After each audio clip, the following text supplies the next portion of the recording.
ನಾವು ಏನು ನಿನ್ನೆ ಸಾಕ್ಷಿ ಸಮೇತ ಮಾನ್ಯ ಜಿಲ್ಲಾ ವರಿಷ್ಠಾಧಿಕಾರಿಗಳಿಗೆ ಮಾಹಿತಿ ಮತ್ತು ದಾಖಲಾತಿಗಳನ್ನು ಕೊಟ್ವಿ. ಆ ದಾಖಲಾತಿಗಳನ್ನು ಕೊಟ್ಟ ತಕ್ಷಣ ನಮ್ಮ ಊಹೆಗೂ ಮೀರಿ ನಂಜೇಗೌಡರು ತಕ್ಷಣ SP ಅವ್ರನ್ನ ಭೇಟಿ ಮಾಡ್ತಾರೆ. ಯಾರು ಹೇಳಿದ್ರು ನಾವು ದೂರು ಕೊಟ್ವಿ ಅಂತ ನಮಗೆ ಗೊತ್ತಿಲ್ಲ. SP ಅವರು ನಂಜೇಗೌಡರಿಗೆ ಫೋನ್ ಮಾಡಿದ್ರು ಅಥವಾ ನಂಜೇಗೌಡರು SP ಅವ್ರಿಗೆ ಫೋನ್ ಮಾಡಿದ್ರು. ಆಮೇಲೆ ನಾನು ಇನ್ನೊಂದು ಕೇಳಕ್ಕೆ ಇಷ್ಟಪಡ್ತೀನಿ, SP ಅವರು ಸಾರ್ವಜನಿಕರಿಗೆ ಕೆಲಸ ಮಾಡ್ಲಿಕ್ಕಿದಾರ ಅಥವಾ ಚುನಾಯಿತ ಪ್ರತಿನಿಧಿಗಳಿಗೆ ಕೆಲಸ ಮಾಡ್ಲಿಕ್ಕಿದಾರ ಅಂತ ಪ್ರಶ್ನೆ ಮಾಡಕ್ಕೆ ಇಷ್ಟಪಡ್ತೀನಿ. ಇದೇ ಥರ ಒಂದು ದೂರು ಇದು ಕಾಗ್ನಿಸಬಲ್ ಅಫೆನ್ಸ್ ಇದೆ. ಒಂದು ಕಾಗ್ನಿಸಬಲ್ ಅಫೆನ್ಸ್ನ ನಾವು ಪೊಲೀಸರಿಗೆ ದೂರು ಕೊಟ್ಟವಾಗ ತಕ್ಷಣ ಕಾರ್ಯಪ್ರವೃತ್ತರಾಗ್ತಾರೆ. ಸಾಮಾನ್ಯ ಜನರು ಏನಾದರೂ ಈ ಥರ ಒಂದು ವಸೂಲಿ ಕಾರ್ಯಕ್ರಮ ಮಾಡಿದ್ದಾರೆ ಅಂತಂದರೆ ಅವರು ಸಾಕ್ಷಿನ ಪುಲ್ ಮಾಡಿಕೊಂಡು ಲಾಠಿ ತೊಗೊಂಡು ಮನೆಗಳಿಗೆ ನುಗ್ಗಿ ತೊಗೊಂಬಂದು ಹಾಕಿ ಪೊಲೀಸ್ ಸ್ಟೇಷನಲ್ಲಿ ಕೂಡಿಸ್ಕೋತಾರೆ. ನಾವು ಅದನ್ನು ಮಾಡಿ ಅಂತ ಹೇಳ್ತಾ ಇಲ್ಲ. ಕಾನೂನು ವ್ಯಾಪ್ತಿಯಲ್ಲಿ ಗೌರವಾನ್ವಿತ ಸುಪ್ರೀಂ ಕೋರ್ಟು ಏನು ಆದೇಶ ಕೊಟ್ಟಿದೆ ಹಲವಾರು ಪ್ರಕರಣಗಳಲ್ಲಿ, ಸಂಜ್ಞೆಯ ಅಪರಾಧ. ನೂತನವಾಗಿ ಪ್ರಾರಂಭವಾಗಿರುವ ಶ್ರೀವೇಣು ಟಿವಿಎಸ್ ಶೋರೂಮ್ನಲ್ಲಿ ಟಿವಿಎಸ್ ಕಂಪನಿಯ ಎಲ್ಲಾ ರೀತಿಯ ಪೆಟ್ರೋಲ್ ಮತ್ತು ವಿದ್ಯುತ್ ಚಾಲಿತ ಬೈಕ್ಗಳಿಗಾಗಿ ಎಂದೇ ಭೇಟಿ ನೀಡಿ. ವಿಳಾಸ ಬೈಪಾಸ್ ರಸ್ತೆ, ಮಾರುತಿ ನೆಕ್ಸಾ ಕಾರ್ ಶೋರೂಮ್ ಪಕ್ಕ, ಕೋಲಾರ. ಹೆಚ್ಚಿನ ಮಾಹಿತಿಗಾಗಿ ಸಂಪರ್ಕಿಸಿ 9986833899 ಅಥವಾ 9986933299. ಪೊಲೀಸ್ ಠಾಣೆಗೆ ಬಂದವಾಗ ಯಾವ ರೀತಿ ತಾವು ಕಾರ್ಯಪ್ರವೃತ್ತರಾಗಬೇಕು ಅದನ್ನು ಮಾಡಿ ಅಂತ ಹೇಳಿದೆ. ಅದನ್ನು ನಮ್ಮ ಜಿಲ್ಲಾ ಪೊಲೀಸರು ಮಾಡ್ತಾ ಇಲ್ಲ. ಅದು ಬಿಟ್ಟು ಅದರ ವಿರುದ್ಧವಾಗಿ ಏನೆಲ್ಲ ಮಾಡೋಕ್ಕಾಗುತ್ತೆ. ನಾನು ಭಾಳ ಒಳ್ಳೆ ಅಧಿಕಾರಿ ನಮ್ಮ ಜಿಲ್ಲೆಗೆ ಬಂದಿದ್ದಾರೆ, ನಿಖಿಲ್ ಅಂಥವರೆಲ್ಲ ಹೋದ್ಮೇಲೆ ಅವ್ರಿಗಿಂತಲೂ ಚೆನ್ನಾಗಿರ್ತಾರೆ ಇವರು ಅಂತ ನಾವು ನಿರೀಕ್ಷೆ ಮಾಡಿದ್ವಿ. ಬಟ್ ಆ ನಿರೀಕ್ಷೆ ಇಲ್ಲಿ ಕಾಣ್ತಾ ಇಲ್ಲ. ಕಾಗ್ನಿಸೆನ್ಸ್ ಅಂತ ಅವ್ರಿಗೆ ಈ ಕಂಪ್ಲೇಂಟ್ ನೋಡಿ ಅನಿಸಿದೆ, ಆದರೆ ಕ್ರಮ ತಗೊಳ್ಳೋದ್ರ ಬದಲಿ ಅವರನ್ನು ಕರೆಸ್ತಾರೆ, ಮಾತಾಡ್ತಾರೆ. ಅದೇನು ಭರವಸೆ ಕೊಟ್ಟಿದ್ದಾರೆ ಗೊತ್ತಿಲ್ಲ. ನಮಗೆ ಗೊತ್ತಿದೆ ಇವರು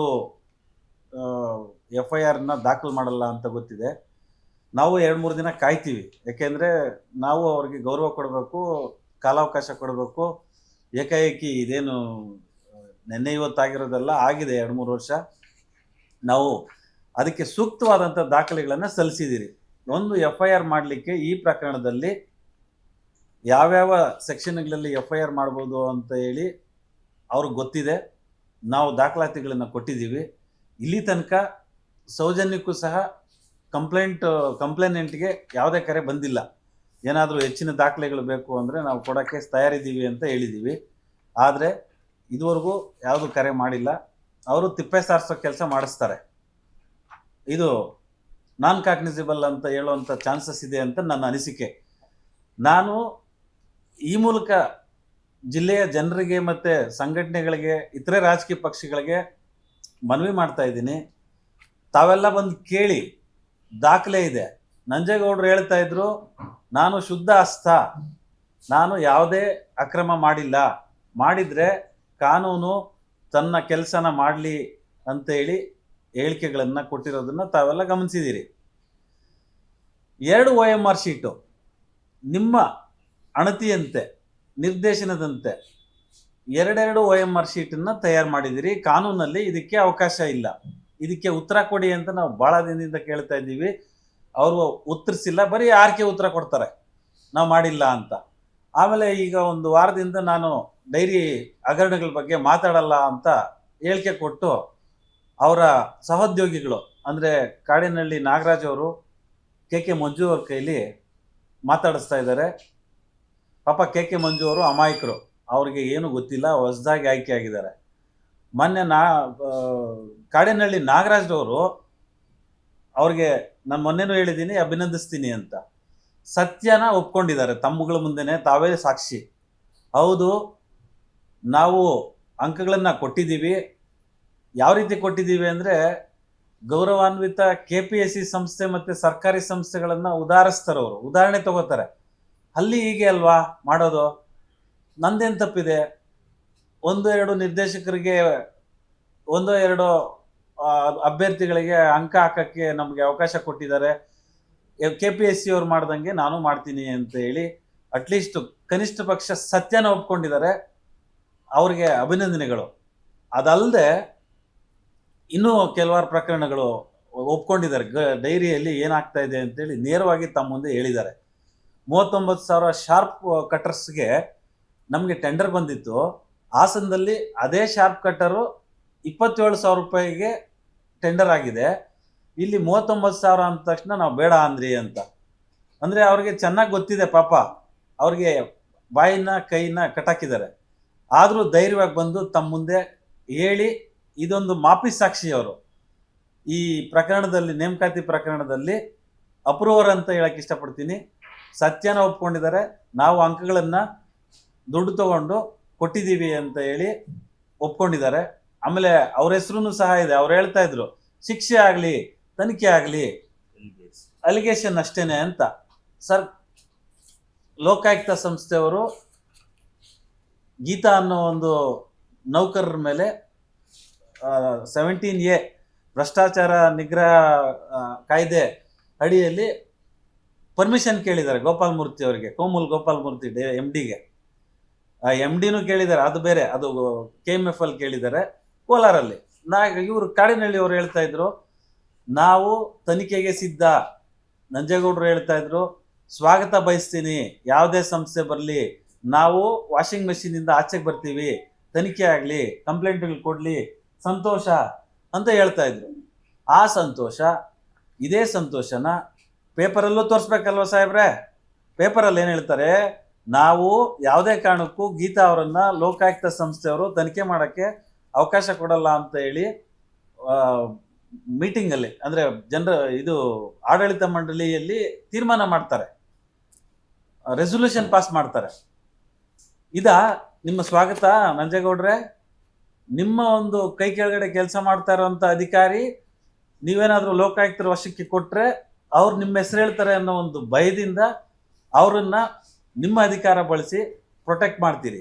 ಎಷ್ಟು ದಿನ ಪ್ರೊಟೆಕ್ಟ್ ಮಾಡ್ತೀರಿ ಸ್ವಾಮಿ? ಈ ದೇಶದಲ್ಲಿ ಕಾನೂನು, ಕೋರ್ಟು ಅನ್ನೋದು ಇದೆ, ಬದುಕಿದೆ ಇನ್ನೂ. ತಾವೆಲ್ಲ ಸುಮಾರು ಪ್ರಕರಣಗಳಲ್ಲಿ ನೋಡಿರ್ತೀರಿ. ತಡ ಆಗ್ಬೋದಷ್ಟೇ, ಶಿಕ್ಷೆ ಆಗೋದು ತಪ್ಪಿಸ್ಕೊಳಕ್ಕಾಗಲ್ಲ. ಈ ಶಿಕ್ಷೆಯಿಂದ ಅವ್ರು ಆಚೆಗೆ ಬರೋಕ್ಕೆ ಸಾಧ್ಯ ಇಲ್ಲ. ಯಾಕೆ ಅಂದರೆ ಅವರು ನೇರ ಎಲ್ಲ ಅಕ್ರಮಗಳಲ್ಲಿ ಪಾಲ್ಗೊಂಡಿದ್ದಾರೆ. ಈ ನೇಮಕಾತಿಯಲ್ಲಿ ವೆರಿ ಕ್ಲಿಯರ್ ಆಗಿ ಅಪ್ರೂವ್ ಆಗಿದ್ದಾರೆ. ಗೋಪಾಲ್ ಮೂರ್ತಿಯವರು ಮತ್ತು ನಾಗೇಶ್ ಅವರು ಹೇಳಿಕೆಗಳನ್ನು ಕೊಟ್ಟಿದ್ದಾರೆ. ಆಮೇಲೆ ಮಂಗಳೂರು ವಿಶ್ವವಿದ್ಯಾಲಯದ ರಾಜು ಕೃಷ್ಣ ಮತ್ತು ಇತರರು, ನಾವು ನಂಜೇಗೌಡರು ಹೇಳಿದ್ದಕ್ಕೆ ಈ ಕೆಲಸನ ಮಾಡಿದ್ದೀವಿ, OMR ಶೀಟ್ಗಳನ್ನು ಅದ್ಲಿ ಬದಲಿ ಮಾಡಿದ್ದೀರಿ, ಸೃಷ್ಟಿ ಮಾಡಿದ್ದೀರಿ, ಸಹಿಗಳು ಹಾಕಿದ್ದೀರಿ, ಫೋರ್ಜರಿ ಮಾಡಿದ್ದೀರಿ, ಆ ದುಡ್ಡೆಲ್ಲ ಕಲೆಕ್ಟ್ ಮಾಡಿ ನಾವು ನಂಜೇಗೌಡರು ಕೊಟ್ಟಿದ್ದೀವಿ ಅಂತ ಹೇಳಿ ಸಾಕ್ಷಿ ಸಹ ಇದೆ. ಅದನ್ನು ರಿಪೋರ್ಟ್ ಮಾಡಿದ್ದಾರೆ. ಗೋಪಾಲ್ ಪಾಪ ಅವ್ರದ್ದು ರಿಪೋರ್ಟಿಂಗ್ ಅಥಾರಿಟಿ ಅಧ್ಯಕ್ಷರಿಗೆ ರಿಪೋರ್ಟ್ ಮಾಡಬೇಕು, ರಿಪೋರ್ಟ್ ಮಾಡಿದ್ದಾರೆ. ನಾನು ಇಂತಿದ್ದವ್ರ ಹತ್ರ ಎಷ್ಟು ದುಡ್ಡು ತೊಗೊಂಡೆ, ಇದನ್ನು ಇಂಥ ಕಡೆ ನಿಮಗೆ ತಲುಪಿಸಿದ್ದೀನಿ ಅಂತ ಹೇಳಿ ರಿಪೋರ್ಟ್ ಮಾಡಿ ಹೇಳಿಕೆನೂ ಸಹ ದಾಖಲು ಮಾಡಿದ್ದಾರೆ. ನಾನು 9 ಕೋಟಿನ ಮ್ಯಾನೇಜ್ಮೆಂಟ್ಗೆ ತಲುಪಿಸಿದ್ದೀನಿ ಅಂತೇಳಿ ಒಪ್ಕೊಂಡಿದ್ದಾರೆ. ಯಾರ್ಯಾರು ಶೇರ್ ಎಷ್ಟೆಷ್ಟಿದೆ ಅಂತ ನಂಜೇಗೌಡರು ಹೇಳಬೇಕು. ಅವರ ಏನು ಹೇಳೋದು, ನಾವು ಯಾವುದು ಮಾಡಿಲ್ಲ ಅಂತ. ಯಾವುದು ಮಾಡಿಲ್ಲ ಅಂತಂದರೆ 375 ಜನನ 1:5 ಮೌಖಿಕ ಸಂದರ್ಶನಕ್ಕೆ ಕರಿಬೇಕಾಗಿತ್ತು. 320ಕ್ಕೆ ಯಾಕೆ ನಿಲ್ಲಿಸಿದ್ರಿ ಅಂತ ಪ್ರಶ್ನೆ ಮಾಡ್ತಾ ಇದ್ದೀನಿ. ಆಮೇಲೆ ಡೂಪ್ಲಿಕೇಟ್ OMR ಶೀಟ್ ಎಲ್ಲಿಂದ ಬಂತು? ಆ ಡೂಪ್ಲಿಕೇಟ್ OMR ಶೀಟನ್ನು ತಯಾರು ಮಾಡಿದವರು ಯಾರು? NPS ಸೊಲ್ಯೂಷನ್ಸು ಮತ್ತು ಮೆಹ್ರಾ ಕಂಪ್ಯೂಟರ್ ಸೊಲ್ಯೂಷನ್ಸು ನೀವು ಹೇಳ್ದಂಗೆ ತಯಾರು ಮಾಡಿಕೊಟ್ಟಿದ್ದಾರೆ. ಅದಕ್ಕೆ ನೀವು ಅಪ್ರೂವ್ ಮಾಡಿದ್ದೀರಿ. ಇದಕ್ಕಿಂತಲೂ ಅಂಗೈ ಹುಣ್ಣಿಗೆ ಸಾಕ್ಷಿ ಏನಾದರೂ ಬೇಕಾ ಪೊಲೀಸರಿಗೆ? ನಾನು ಹೇಳ್ತಾ ಇದ್ದೀನಿ, FIR ಮಾಡಿ, ಇದು ಕಾಗ್ನಿಸಬಲ್ ಇದೆ, ಇದಕ್ಕೇನು ಅವಶ್ಯಕತೆ ಇಲ್ಲ ನೀವು ರಿಪೋರ್ಟ್ ಹಾಕೋಂಥದ್ದು. ಆಯಿತು, ದೊಡ್ಡ ಪ್ರಕರಣ ಬಂದವಾಗ ತಾವು FIR ಹಾಕೋದಕ್ಕಿಂತಲೂ ಮುಂಚೆ ಪ್ರಿಲಿಮಿನರಿ ಎನ್ಕ್ವೈರಿ ಮಾಡಬೇಕು, ಮಾಡಿ ಅಂತ ಅವಕಾಶ ಕೊಟ್ಟಿದ್ದೀರಿ. ಅದಕ್ಕೇನು ದಿನಗಳೇನು ಬೇಕಾಗಿಲ್ಲ, ಅಂಗೈಯಲ್ಲೇ ಇದೆ. ಡೂಪ್ಲಿಕೇಟು ಒಂದು ಒರಿಜಿನಲ್ ಇದೆ, ಒಂದು ಡೂಪ್ಲಿಕೇಟ್ ಇದೆ. ತನಿಖೆ ಮಾಡಿ ಒಂದು ವೇಳೆ ಅಸತ್ಯ ಅಂತಂದ್ರೆ ಬಿ ರಿಪೋರ್ಟ್ ಹಾಕಿ. ಏನು FIR ಮಾಡಿದ್ರು, FIR ಮಾಡಿದ ಮಾತ್ರಕ್ಕೆ ಏನು ಗಲ್ಗೇನ್ ಹಾಕ್ಬಿಡಲ್ವಲ್ವಾ ಯಾರನ್ನೂ? ತಾವು FIR ಮಾಡಕ್ಕೆ ಹಿಂದೆ ಮುಂದೆ ನೋಡ್ತೀರಿ. ನಾಳೆ ತನಿಖೆ ಮಾಡಿ FIR ಮಾಡಿಬಿಟ್ಟು ನೋಟಿಸ್ ಕೊಡಿ, ಬರ್ತಾರೆ ನಿಮ್ಮ ಮುಂದೆ ನಿಂತ್ಕೊಳ್ತಾರೆ. ಈ FIR ಮಾಡಿದ್ರೆ, ಇದರಲ್ಲಿ FIR ಮಾಡಿದ್ರೆ ಅವರು ನೋಟಿಸ್ ಕೊಡೋ ಅವಶ್ಯಕತೆನೂ ಇಲ್ಲ, ಎಳ್ಕೊಂಬಂದು ಕೂಡಿಸ್ಕೋಬೋದು ಸ್ಟೇಷನ್ನಲ್ಲಿ. ವಿಚಾರಣೆ ಮಾಡಿ, ತನಿಖೆ ಮಾಡಿ, ಸತ್ಯಾಸತ್ಯತೆ ಇಲ್ಲ ಅಂತಂದರೆ ಬಿ ರಿಪೋರ್ಟ್ ಹಾಕಿ. ಇಲ್ಲ ನಮ್ಮ ಮೇಲೆ ಕ್ರಮ ತಗೊಳ್ತೀರಾ, ಮಾಡಿ, ಪರ್ಜುರಿ ಮಾಡಿ ನಮ್ಮನ್ನು. ನಾವು ಪರ್ಜುರಿ ಪ್ರಕ್ರಿಯೆಗೆ ಒಳಪಡೋಕ್ಕೂ ತಯಾರಿದ್ದೀವಿ. ನಮ್ಮ ಅದು ನಾಗರಾಜ್ ಅವರು ಏನಾದರೂ ಸುಳ್ಳು ಕಂಪ್ಲೇಂಟ್ ಒಂದು ವೇಳೆ ಕೊಟ್ಟಿದ್ರೆ ಪರ್ಜುರಿಗೆ ಒಳಗಾಗ್ತಾರೆ. ತನಿಖೆ ಮಾಡೋಕ್ಕೆ ನೀವು ತಯಾರಿಲ್ಲ, ತಿಪ್ಪೆ ಸಾರಿಸೋ ಕೆಲಸ ಮಾಡ್ತೀರಲ್ಲ, ಇದು ಯಾವ ನ್ಯಾಯ SP ಅವರೇ ಅಂತ ಕೇಳಕ್ಕೆ ಇಷ್ಟಪಡ್ತಾ ಇದ್ದೀನಿ. ಆಮೇಲೆ ಗುಸು ಮಾತಾಡೋಂಥದ್ದು ಏನಿದೆ? ನಿಮಗೆ ಭಯ ಇಲ್ಲ ಅಂತಂದರೆ ನಾವು ಕಂಪ್ಲೇಂಟ್ ಕೊಟ್ಟ ತಕ್ಷಣ SP ಅವ್ರ ಹತ್ರ ಹೋಗಿ ಅವ್ರ ಕೈ ಬಾಯಿ ಕಟ್ ಮಾಡಿಸ್ತೀರಲ್ಲ, ನಿಮ್ಮ ಅಧಿಕಾರನ ದುರುಪಯೋಗ ಪಡಿಸ್ಕೊಳ್ಳೋದು ಸರಿನಾ? ಆಮೇಲೆ ನಮ್ಮ ಕೋಲಾರ ಮತ್ತು ಚಿಕ್ಕಬಳ್ಳಾಪುರ ಜನತೆ ಇನ್ನೂ ಸುಮ್ಮನಿದ್ದಾರೆ. ಇವ್ರ ವಿರುದ್ಧ ಏನು ಮಾತಾಡೋಕ್ಕೆ ಧೈರ್ಯನ ತೋರಿಸ್ತಾ ಇಲ್ಲ. ಯಾವಾಗ ತೋರಿಸ್ತಾರೆ ಅಂತ ಹೇಳಿ ಗೊತ್ತಿಲ್ಲ.